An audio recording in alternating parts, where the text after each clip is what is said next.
Wolfchase Toyota Insider, the Memphis Tiger Network. I'm Jeff Brightwell alongside Natalie Poole. And Coach, coming off a tough conference weekend because it's one of the furthest, I guess it's the furthest travel now that you have in the league. You were able to get a win, though, up in Connecticut, and you had to deal with the weather in the Northeast as well a little bit up there.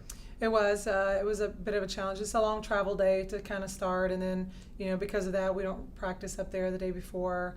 They had quite a bit of rain, so we had to move off site and go play all 3 games at a local university. Mm-hmm. Let's talk about the series. You got it shifted around us too. Once you moved it, you kind of shifted game times. You played a 6 o'clock game on Saturday, and that worked out well for you. Your offense really got rolling. You threw a shutout as well. It was. I think we ended up beating them 12-0, and we just came out really offensively strong. We put a lot of pressure on their defense and was very aggressive at the plate. We had just kind of talked about how we had been passive, watching a lot of strikes go by, and so we had worked on changing that mentality throughout the week, and then we watched it play out this weekend, actually. In every single game that we played, we out-hit our opponent, and I thought we did a good job of that, but we had a great game that first night. How tough is it getting up there, then kind of having to delay things? You have to do it every year. There's going to be something with weather, but all of a sudden sitting around and you're able to play a game on 6 o'clock on Saturday. Yeah, it's definitely different playing that late. Typically we don't do that. Also, it would have been nice to have been able to play another game right after that, considering the fact that we were on a roll. And once you gain momentum, you like to be able to keep it.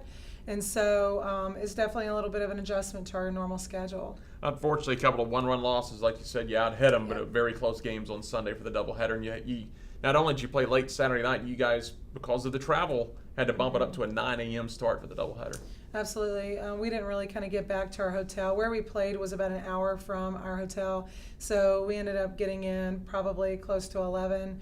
And then after that, we got to turn around and get up, and we were at the field the next day by 8 o'clock. And so it definitely wasn't, a short turnaround.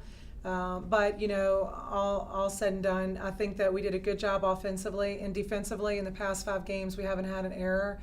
They just had a timely hit in the top of the 7th in the 3rd game. And in the 2nd game, we got ahead. We were ahead 6-0, and we just lost it.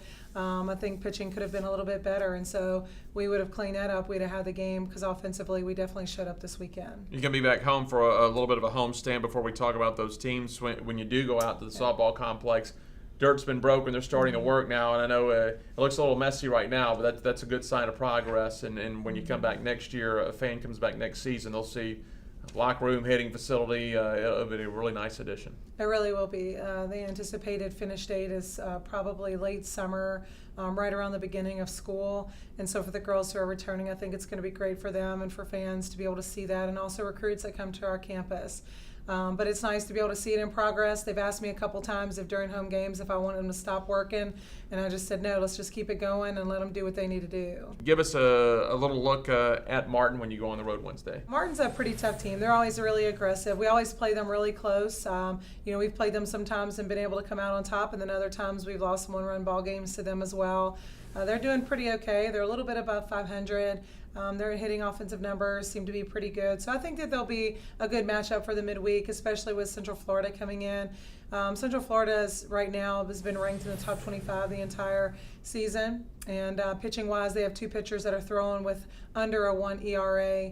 And some people have even said that that's some of the best pitching they've seen in the nation. And so I anticipate for us to see some really good quality ball this weekend. I think you're going to have good weather for this weekend to get out against UCF, and good seeing them at this point in the season, because you'll have to go to Orlando, and hard to believe it's 4 weeks away. Do you play the conference tournament down in Orlando? Absolutely, and so we're getting to the back half of conference play here, and so I'm definitely looking forward to getting in another weekend. And I like the fact that we're playing Central Florida at our place, especially with them having been doing well. I definitely look forward to playing in good weather, and I believe Sunday after our single game that we have, we'll have a post-game 1-hour free clinic for young kids, anyone under high school age, I believe, and so it's a nice way for our kids to give back. All right, Coach, we'll see you out there this weekend. Best of luck. All right, thank you. Head Coach Natalie Poole, I'm Jeff Brightwell for the Wolfchase Toyota Insider on the Memphis Tiger Network.